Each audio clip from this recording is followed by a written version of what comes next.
Yeah. Cool. I'm glad you can hear me. I'm gonna send you an arena code real quick, and we'll talk for a sec while you get in here.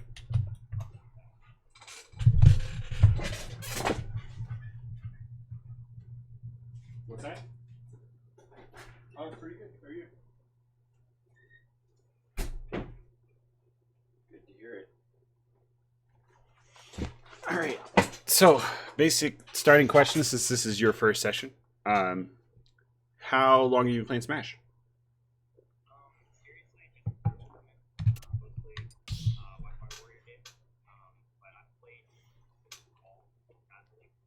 Gotcha. Yeah, that's a pretty common answer. That's my answer too, actually. Though I played Sets Melee casually. Yeah. So do you go to tournaments like in real life or Wi-Fi? Either one.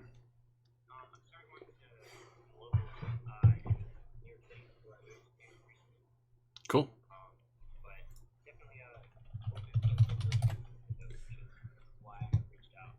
We have all been there. Definitely, especially if you're brand new to tournaments like that. I went 0-2 for months, or at least for like 5 or 6 tournaments before I hit 1-2, and then it's a slow climb for sure.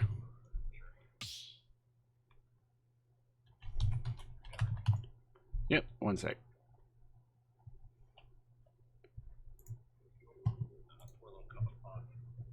Yeah, go for it.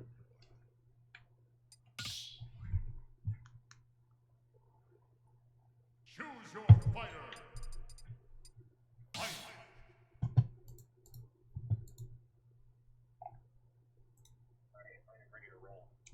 Cool, cool. Do you have your stay set to random? Can you set it to random for me? I have legal stages on. So who do you main?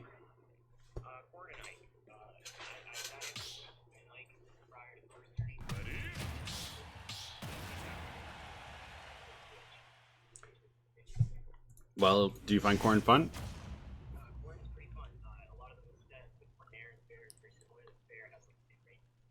I think Corrin and Ike are pretty similar and honestly pretty close on the tier list. So whatever you have the most fun with, I can give the most input on Ike, but Corrin's not different enough that I can't, tell you what you should be doing.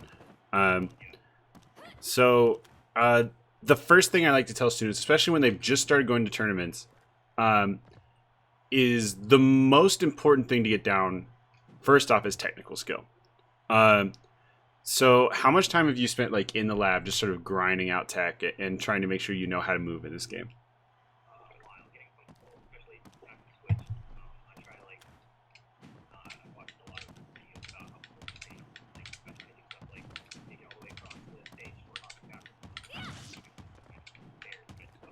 Yep. That is that kind of thing is really good. I have a little drill. I think I made a video on it already, but a drill I like to tell people is a lot of people can do this, right? Or sorry, pretty much everyone can do this. Full hop, fast fall. And a lot of people can do this. But not a lot of people. Like, it's a lot harder to alternate. Yeah.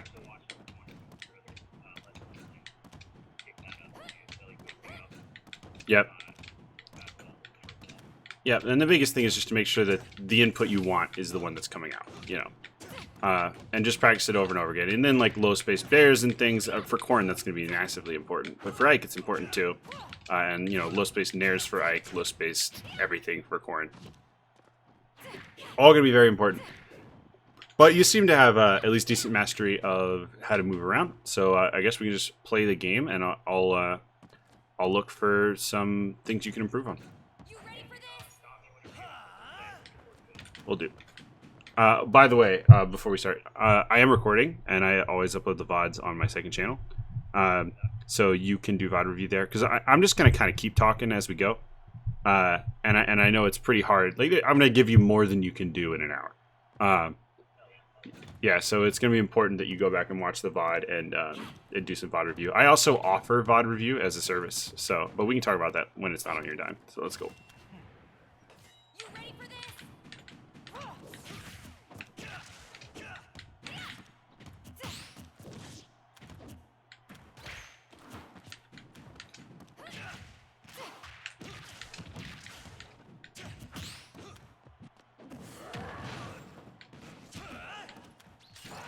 I like the pressure you're putting out. Yeah, oops.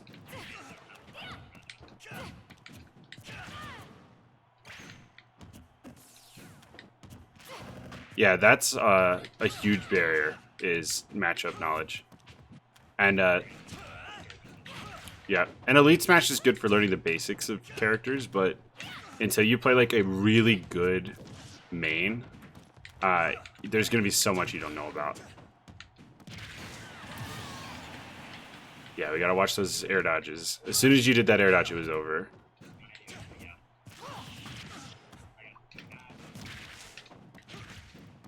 Yeah, it's not so much about stop doing, right? It's about, yeah, and not just mixing up, but knowing when it's appropriate. Because there, like, you're at 80 or whatever. I'm not going to be able to kill you with enough air. I can kill you with a dash attack. So, like, most of the time, sometimes it's better to just eat the move. You know what I mean?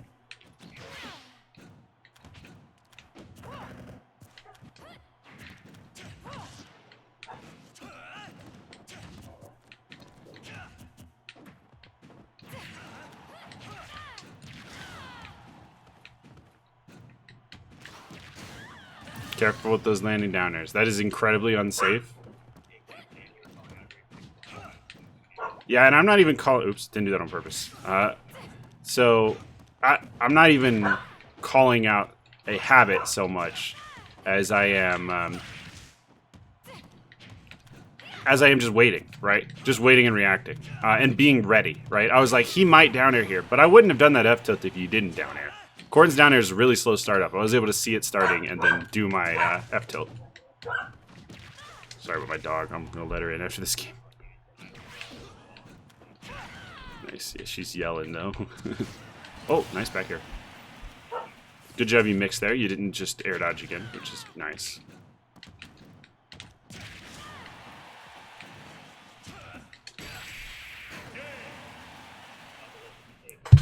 Yep. It's pretty quick. I must move forward. Daisy, come on.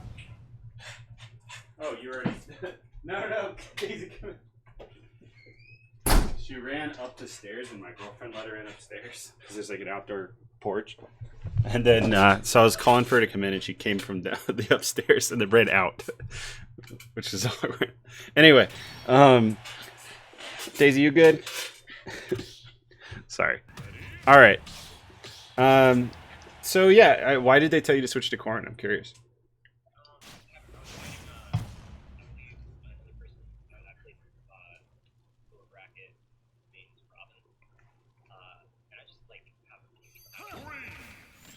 Yeah.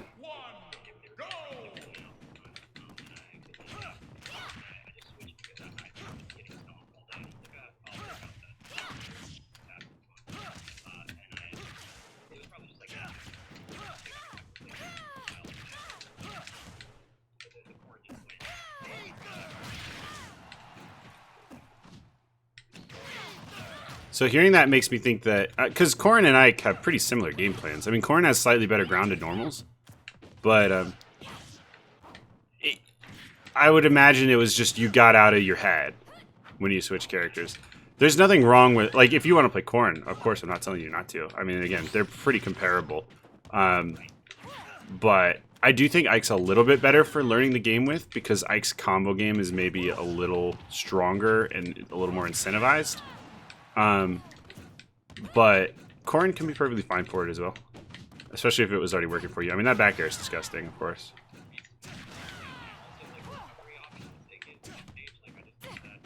Yeah. Yeah.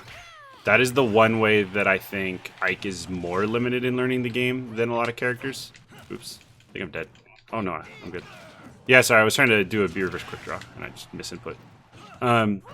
The way that Ike is more limited is, first off, he's very heavy, right?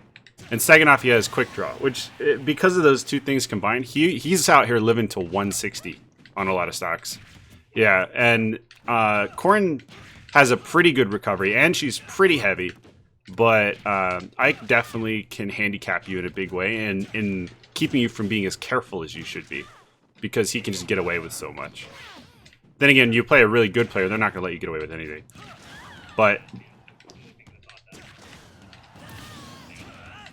Yeah, if you're in New York, there's definitely going to be some really good players there.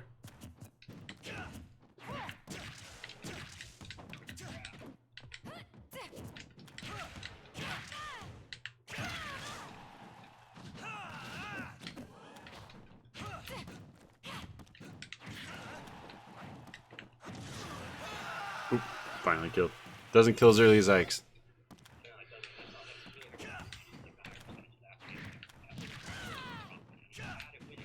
Yeah, I mean, that can be good. That can definitely teach you some things, though, is having to try harder to, against... Because, like, Ike kind of is in a position where he kind of stomps mid-level players, right? Mid and low-level players.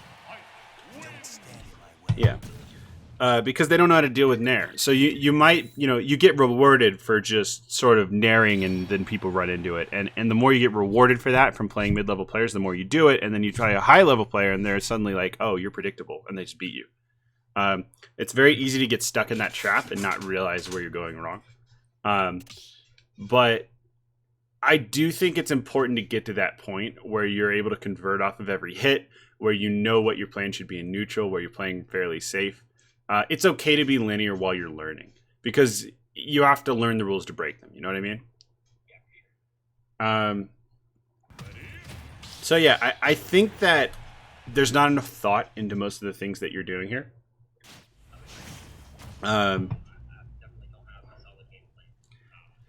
Yeah. So the most important thing to learn when you're picking up a character is, let's just not play for a bit.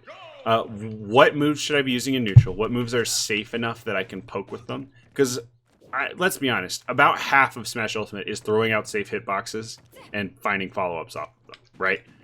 Like, you watch a Wolf throw out Nair, you watch an Ike throw out Nair, you watch, a lot of characters, it's back air is your safe hitbox. Like Mario, right? Mario's just going to be back airing forever, and then once he hits one, he gets a grab, and then he gets a huge combo. There's more to Smash, of course, like, because it becomes about mind games and reading habits and mix-ups, but that is the very first thing you should learn, is, like, what can I spam safely and space well in order to put pressure on my opponent while staying safe, right? Risk-reward has to come first. Every decision you make has to be not necessarily one where you're thinking actively, but it has to be thoughtful. You have to have thought about it at some point. Of course, these things become automatic after a while. The options that you pick, right, are going to become automatic. Yeah, but they're not going to be automatic at first. And the only way to make them automatic is just to really hone in on those things over and over again and do them thoughtfully. And you'll do them badly and you'll do them slowly. But you'll build up that muscle memory, build up that sort of game sense of this is when I can do this and this, and then it becomes automatic later on, right? So for Ike, for example, you want to practice low space nairs. For Corrin, I think her nair and her forward air are both pretty good, and then back air as like a zoning tool can be really good. You need to think about every option that you do. I said it needs to be thought about at some point, and that some point is usually friendlies or when you're labbing. And you need to get 3 columns going. You can either write them down or it can be in your head. And those are risk, chance, and reward, right?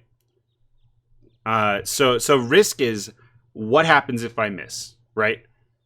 So if I'm playing Ike and I whiff a nair right here, there's very little risk, right? Like, the worst risk is maybe you'll dash attack me, F tilt me, something like that. If I whiff a nair here, just trying to zone you out, that's 0 risk. So that's why you see a lot of Ikes just doing this, right? You see a lot of Roys just swinging forward airs. Because this is 0 risk. The only thing there is like possible reward. Now, it's not 0 risk because you're technically giving your opponent information, right? They're like, okay, these are his timings. This is what he likes to do. Now I can find a way around that. So sometimes doing nothing is better. But at its core, this is a very low risk, very high reward thing to do. Now, this needs to go into literally every decision you make. Do you know how shield safety works? Yeah. Okay, so I do have a video where I explain it in detail, but the basics are, the basics are just, when you hit someone's shield, who gets to act first, and how bad is that for you, essentially. So yeah, so Nair's -5 on shield. So that means that you get to act 5 frames earlier than me, but you're stuck in shield, right? So technically, you might be able to do something out of. I think Corrin's a little slow, so she doesn't have any. Yeah, I don't think Corrin really has any out of shield options that can touch Ike, even if I space close. But there's other characters that do, right? Like Game & Watch is a frame 3 up B. So it's my job then with a big sword to space at a distance where I don't get up B. And that is to reduce that risk factor, right? Same reward factor, lower risk factor is always good. And that's why spacing is so important. Now, I said 3 columns, right? There's risk and then there's chance. The chance is like, how likely do I think it is that this is going to hit, right? So when it comes to a safe narrow over here, that factor is really not that important, right? Because the risk is so low. You understand what I'm saying? Because the risk is so low, I can throw this out even if I think there's a 1% chance it's going to hit, and I can just use it to zone you out and be like, you're going to stay over there. You know, your goal doesn't even have to be to hit the opponent if the risk is low enough. Exactly. Now, there's other things, though, like if I down tilt your shield, right? Go ahead and shield. You can actually just grab this. Like, it is unsafe on shield. So, yeah, that's a true punish. So that makes down tilt actually pretty risky sometimes. However, the reward is really good, right? The reward is a kill at like 80 or 90 or like 40% damage, something like that. So it's my job to go, okay, based on the risk and the reward, how likely is this to hit and is it worth it, right? You have to like do that little calculation in your head for everything. And again, it does become automatic after a certain point. This is what you need to be doing in VOD review mostly, right? In VOD review, you go back and you go, okay, was that a good down tilt? Was that a good nair? And yeah, exactly. And I watch it. I watch my VODs in like half or 0.75 speed usually because it's hard to follow because like in game you're moving and that's automatic, but your opponent is what you're really focused on, right? But in a VOD you're trying to focus on everything and that's hard, so you got to slow it down. So yeah, so that's the chance factor, and then you have and speaking of risk, by the way, of course, risk changes based on what percent you're at, right? If I'm at 0 versus Corrin, I don't really feel that much risk. Like, you might be able to get me with a 30% combo, but you're never going to kill me. If I'm at 110, and I say I hit a nair and I want to F smash you, right? Which is a read. You don't. Well, it doesn't matter. There's only a minute left in the game. First off, there's the reward of it, right? If you're at 0, why would I do that? Like, my reward is 30%. I guess that's nice, right? But yeah, but if I miss it and say I'm at 100, I die for that because it's so laggy. So I want to save those big risky reads for when I think it's the most worth it, which is when you're at 50 and it's going to kill you, right? Or you can look at it the other way and say, okay, I'm at 0, so I don't stand to lose that much. Might as well go for the F smash, right? So that kind of philosophy needs to be in every decision you make. And again, VOD review is where this is going to be the most relevant. You want to look at what you're doing and really think about, was that good? Was that bad? Should I be doing something else instead? And of course, this is very hard to do in game, and that's why you have to do your prep work. You do your homework at home, right? You don't just play the game mindlessly. You need to analyze. You need to go in and be like, okay, that was good, that was bad. And to get into mentality a little bit, I know this is a ton of information. Sorry, we only have an hour, so I'm trying to cram in a lot. Cool. Yeah, this is why we record. You don't want to be doing all of this analysis in game most of the time. You want to do this analysis out of the game because in game, your eyes are on your opponent. You're focused on what can I do to beat them. Everything about like what I can do safe, what I can do then, what I can do now, which reads to go for when, that all becomes automatic. And the only thing you want to really be focused on is what is my opponent doing.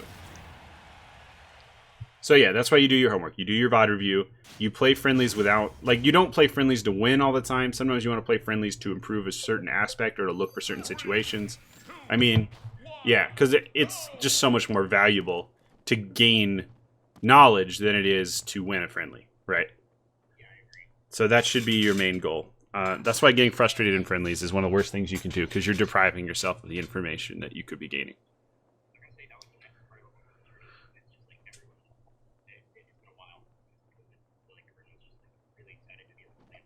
Oh yeah, dude. So fun.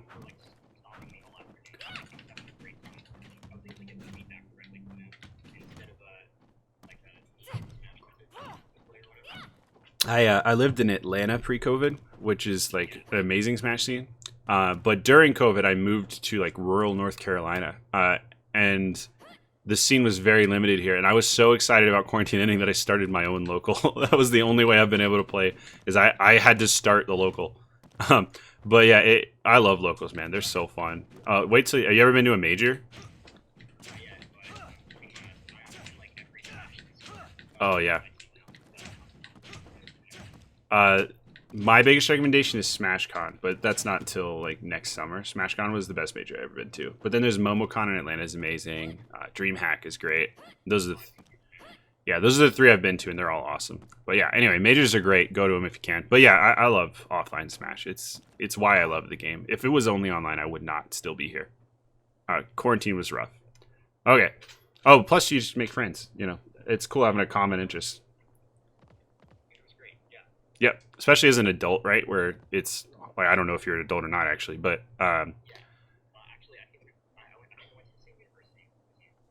you went to SCAD? Oh yeah, you went to App? Oh cool, yeah, I didn't go to App, but my brother did, and I live in Boone. Cool. Where are you now? Oh yeah, cool. Yeah, no, yeah, I run the App, the only local in Boone right now. Oh, cool. Oh yeah, so you are an adult for sure. Yeah, I'm about to turn 28, so older than most of them, but nice. Yeah. Okay. Anyway, you wanna play real quick? Sorry, that was you're paying for this. I want to give you value. Great. Okay, you ready? Let's go.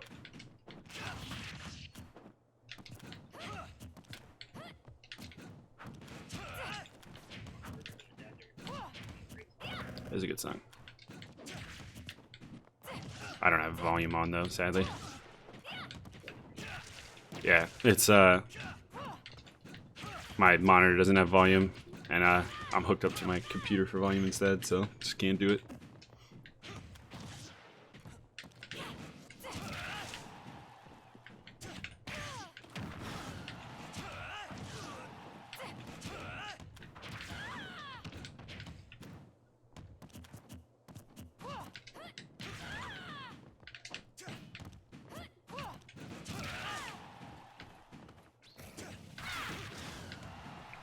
Yep, it's more risk reward. I don't know if that was a misinput or not, but yeah, you got to think about what you're doing.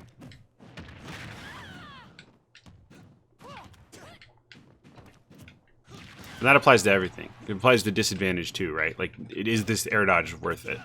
Is this, you know, up B to ledge worth it? Or should I be trying to double jump air dodge? Things like that, right? You want to find the lowest risk for the highest reward whenever possible. And also factor in the likelihood you think your read is going to hit, or whatever you're doing is going to work.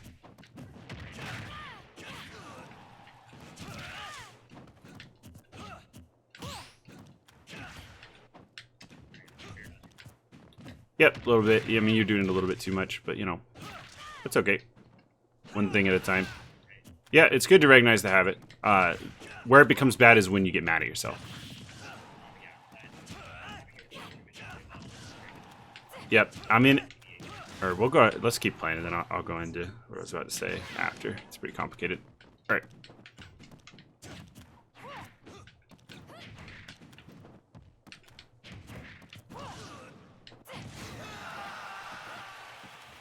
Was good. Good catch. Okay, hold on. Pause for a sec. Okay, I want you to think, what do I want right now? You're an Ike player. You know what I want.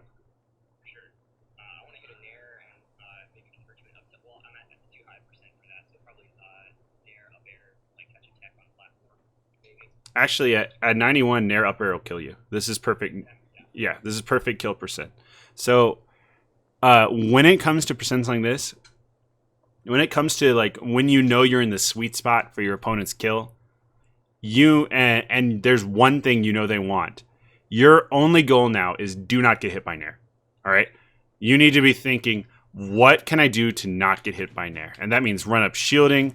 Like, you know now, you have in your head I'm obviously going to try to mix up, but most Ikes are going to be really fiending for that Nair right now. So you need to figure out how to not get hit by it and how to punish, right? So that should be the only thing running through your head right now, is don't get hit by Nair. Or dash attack, obviously. But yeah, Nair is the biggest thing. Yep. All right, you ready?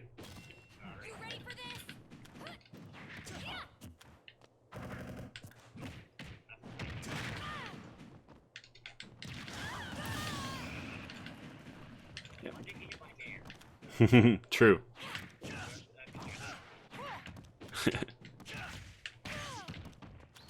Ooh, thought you were about to jab lock me. Still a nice conversion.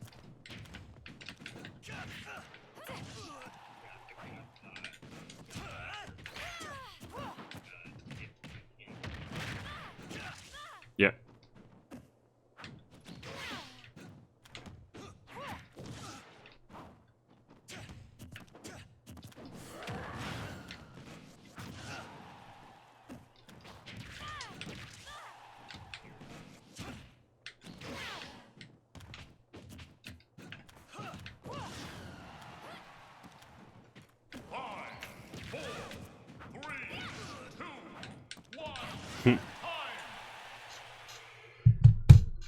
All right.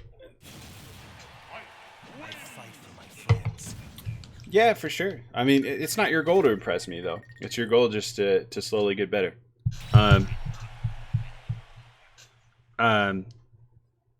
So, because, like, I don't know. I mean, the number one thing I could teach, or I could hope would be imparted, is that it takes patience, right?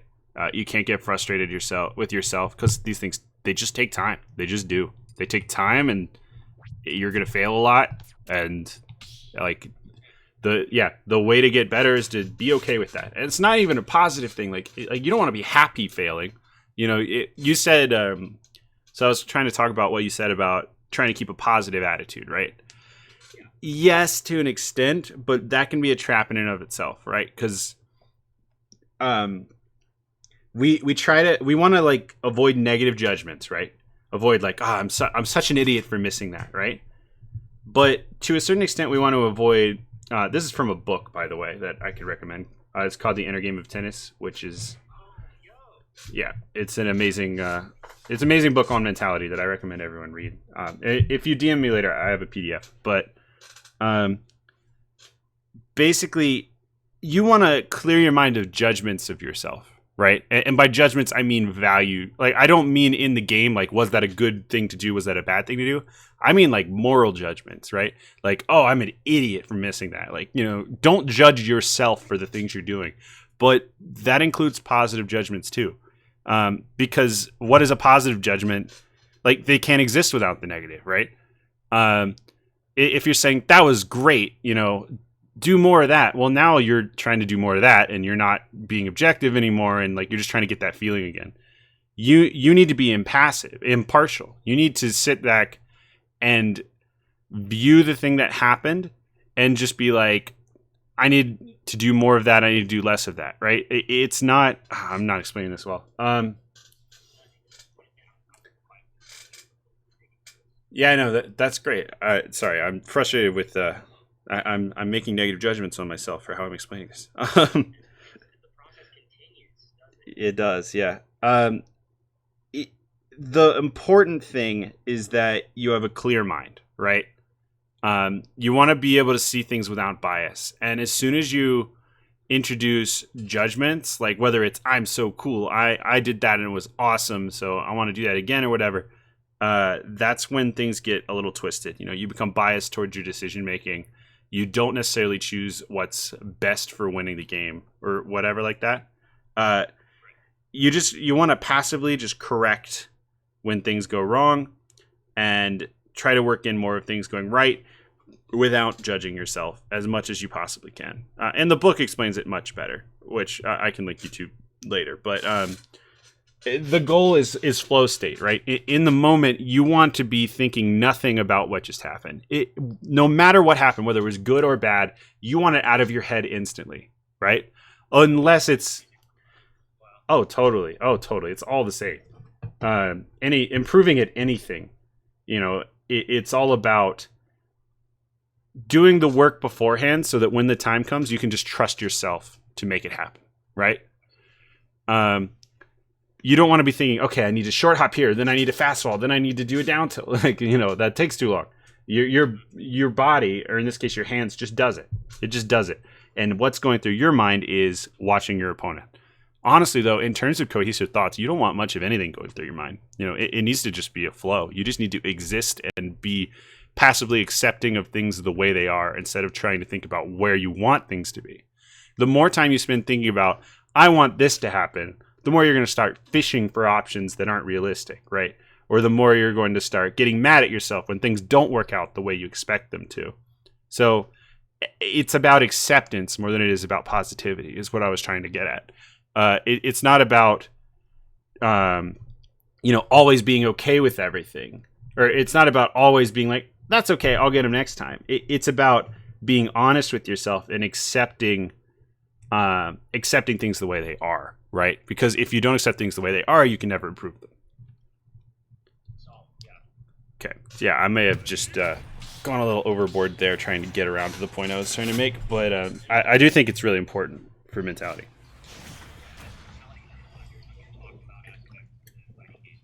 Yeah, it's a huge deal. And it's also like the last thing. Technique needs to come first, I think, most of the time. Because you're nothing if you can't move, you know? Like, if you can't do the things you need to do. Yeah, but they're super connected, obviously. Like, the more comfortable you feel on the character, the more you can focus on everything else. So that's why drills are so important for mentality as well as for, actually doing what you want in game. But then, yeah, just don't judge yourself when you screw up, because it's going to happen. Don't judge yourself, just, passively correct it. That's all.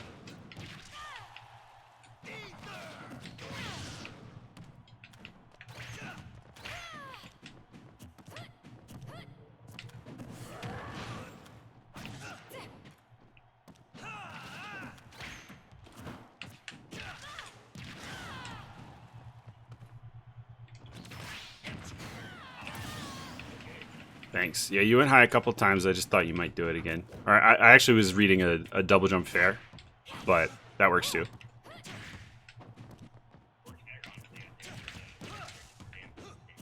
Yeah, I think you were dead no matter what, but...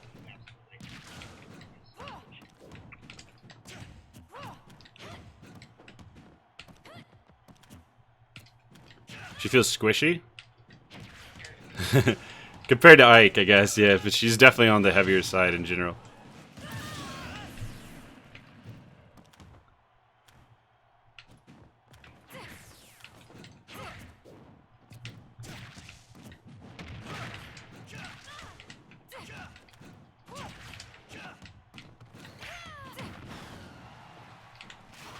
Oops.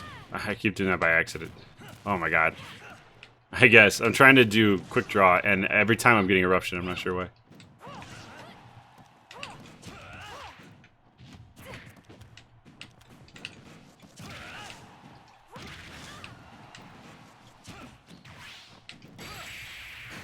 So, I didn't guess that you were going to go high there. I just waited. Right? I just reacted to what you did. That's all.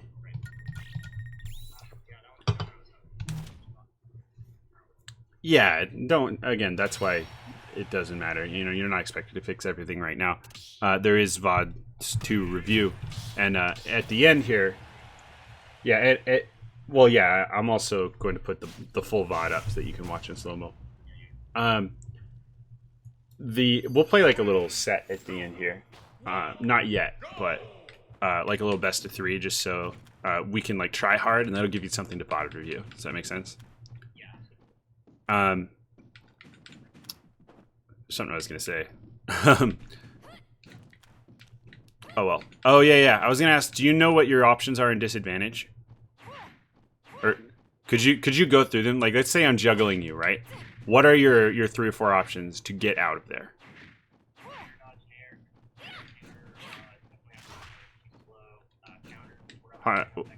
What do you mean neutral air dodge? Is that what you meant? Yeah. Do you do fast fall neutral air dodge? Yeah, no, I'm saying, do you know how to do it? Like, is it something you've incorporated? Okay.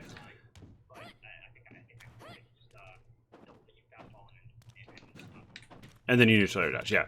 And that's really important to know and to have in your repertoire. It's one of the best landing options because, like, try air dodging down. You see how slow that is compared to doing a fastball and then neutral air dodging? Yeah, so it's not very intuitive, but it's going to get you down to the ground faster and safer so much more often. But yeah, you just got to make sure you completely release the left stick when you hit shield. That's all. It's not that hard. Yeah, it's just I noticed I was getting a lot of juggles on you because you weren't doing this. But also you would just like air dodge, and do you see how slowly you get to the ground there? And like I can just dash attack you or something. Yep. And so yeah, that's one of your options. Obviously, you can swing at a disadvantage, right? With a nair or fair or bear or whatever, or down air for Corrin sometimes, since she has a stall and fall. Another option is to air dodge away. A lot of times that can be like, you know, a really good option because you're like fake landing and then you air dodge away and you can dodge your opponent's pressure. Works. Yeah, I think you have. And then obviously double jump, right? Though you can only do that once. One thing I think you might, one thing I think you might benefit from doing a lot is just going to ledge in situations where you have to land on stage. Because it's the hardest thing to contest, right? Because there's only 2 frames of vulnerability. Ike's not the best at going down there. So a lot of times, like say I'm juggling you, I catch you with an up air here. Sometimes it's better just to hold out, go outside of my burst range, and just go low as an option. Especially on a wall stage where you can pin low, right? So yeah, I'm just saying it's important that you mix up your disadvantage, but first you got to know all your options, and there's one that you definitely should be working on. All right, you ready? Yeah, no problem.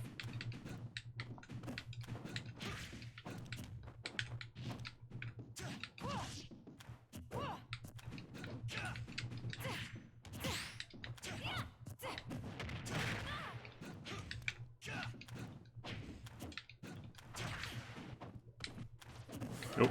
Yoshi's.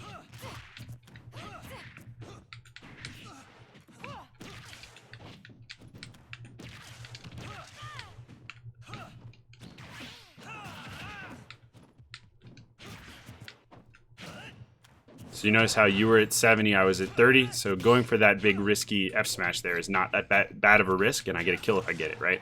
So even though I missed it, I feel decent about the risk reward of the decision, right? And of course, you adjust your risk reward based on how likely you are to get it. So if you get a read on your opponent's habits, then you're able to take bigger risks because you are confident in what your opponent's going to do, right?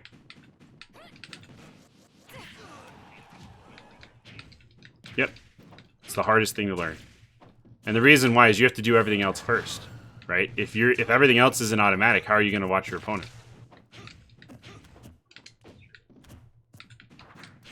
Luckily, technique's the easiest thing to practice. Neutral's the hardest.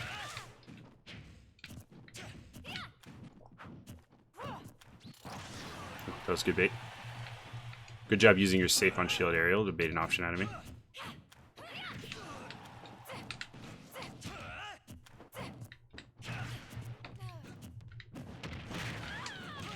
So there I just abused the pressure that I had.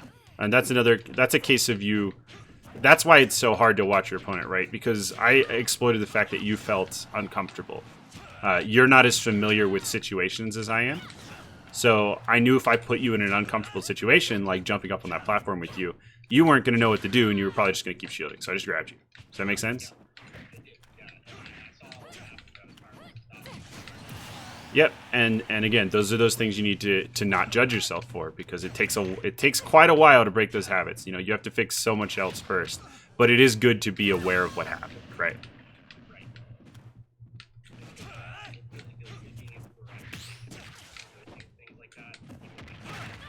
Definitely. Oops. Yeah, and VOD reviews where you're going to notice those the most. It's really hard to watch VODs of yourself losing, but you gotta get past the You got to get past the self-judgment and do it, or you're going to improve much more slowly than if you hadn't.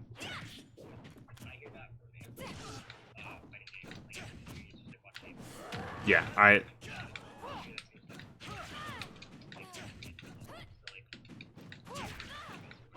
Yep, I struggle with watching my own VODs sometimes. Yeah. Yeah. Gotta drop the ego. Oop, for sure.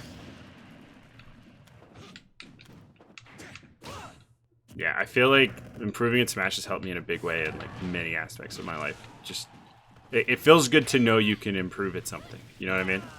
And sorry, yeah. I feel like once you've made that journey with one thing, it becomes easier to do it with other things as well. And that's why I think it's actually pretty valuable to learn how to get good at a game like Smash or a sport or something like that.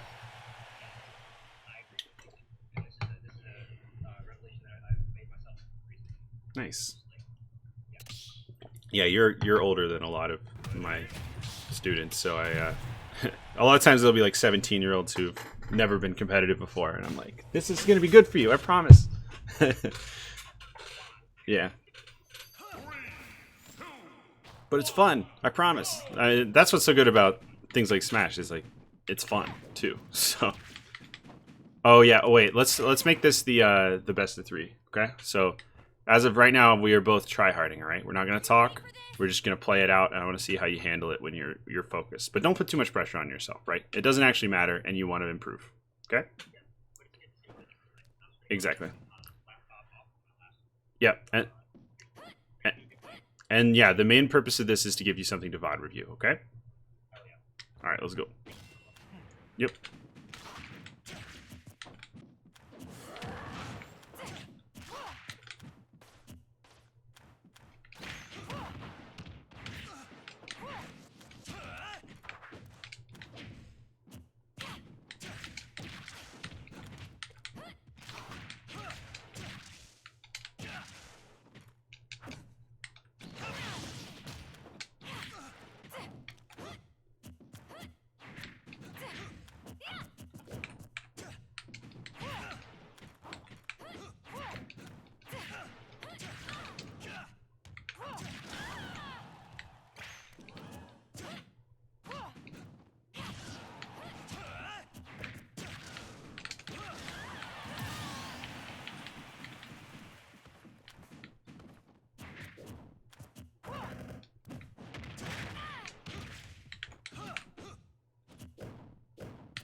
Okay, one quick thing.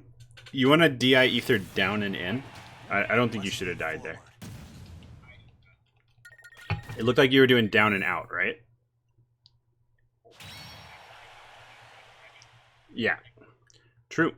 So if you do down and out, you'll die off the side. If you do down and in, as long as you're not like closer to in than you are down, it'll be optimal. If you do it too far in, though, you'll die off the top.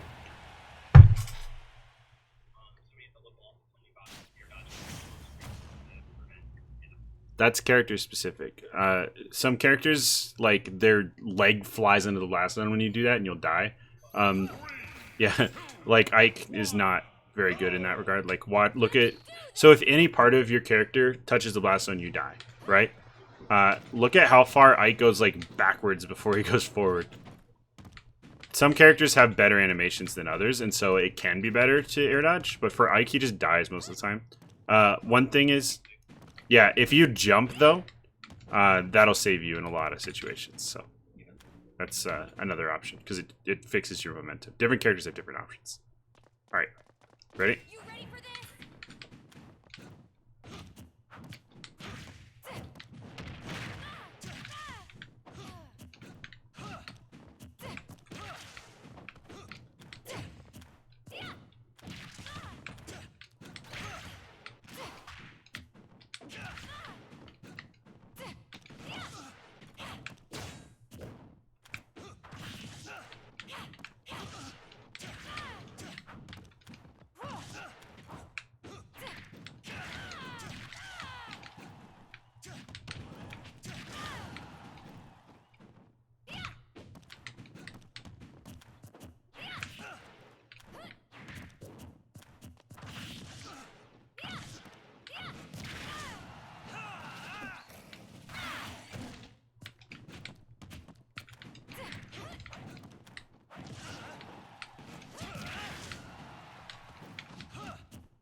Nice.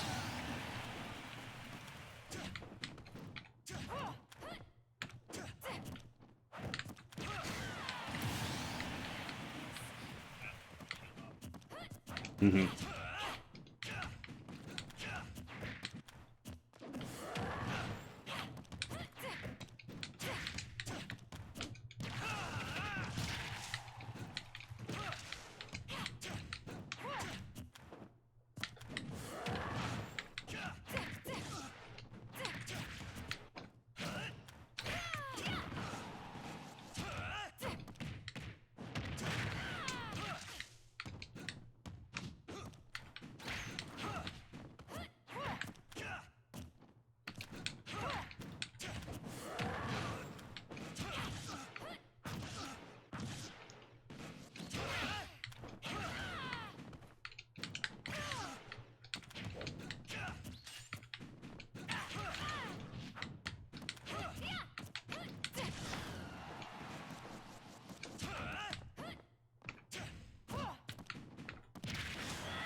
Nice. I tried to get the armor on up B out.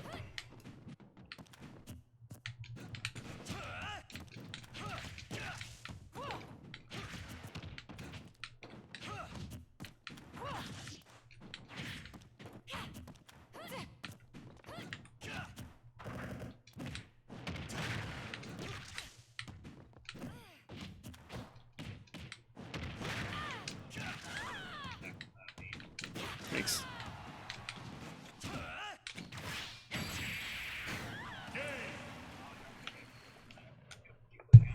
I'm pretty sure you were dead, but who knows? I must move forward. We got time for one more if you want.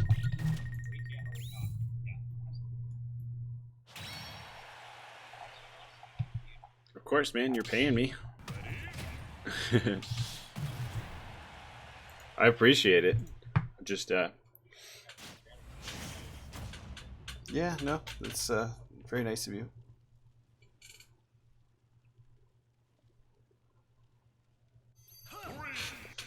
Sorry, I didn't mean to shut down your... I was just like...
Oh, unfortunate.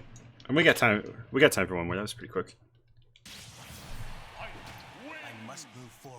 So you play your best when you're playing safe. Anytime you get aggressive, especially for a character like Corrin and to another extent Ike, things are gonna get rough. Because like you can be aggressive, but you have to be very smart about your aggression. And it's a lot easier to just play passive and zone out and be like, you can't enter this space. I mean, holding center is so important for sword characters like this.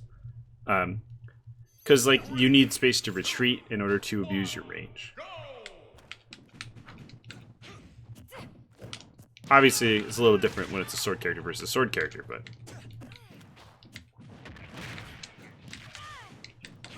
yeah, it's about the same between these two.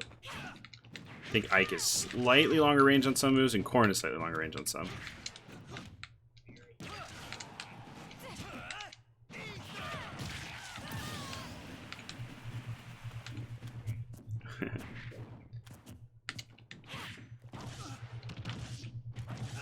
Nice. Good combo.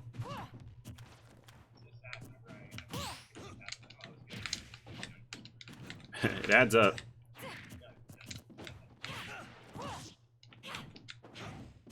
Got to find your kills. I mean, that's something I see you struggling with. Something Ike doesn't really have the problems Corrin does with, unless that happens. Yeah, it's very important that you stay patient, even in situations where you want to kill your opponent.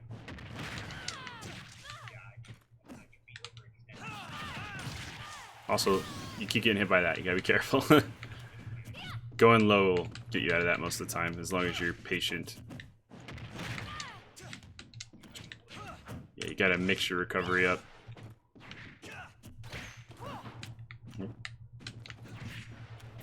Thought it would.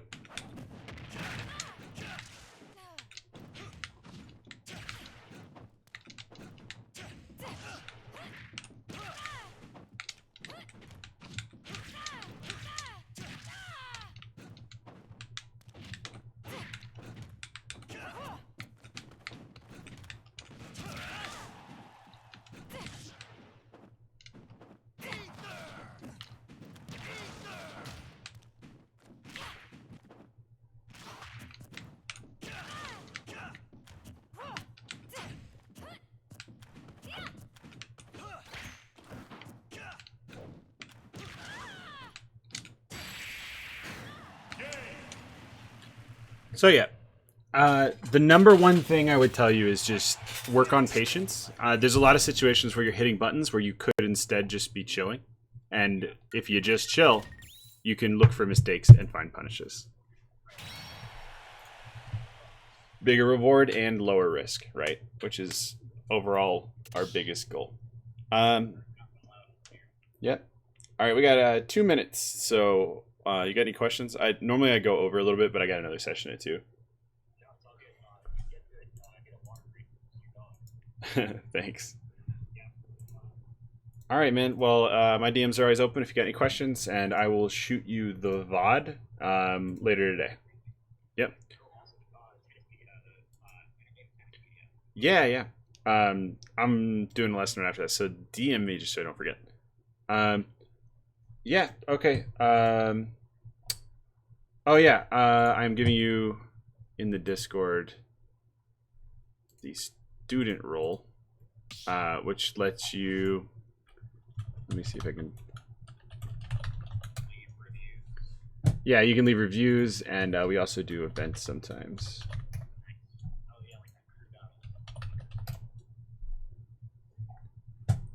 Yes. I'm trying to find you. Did you type in any of these chats recently? I can't find your. Oh yeah, that's it. Okay, yeah, that'll do it.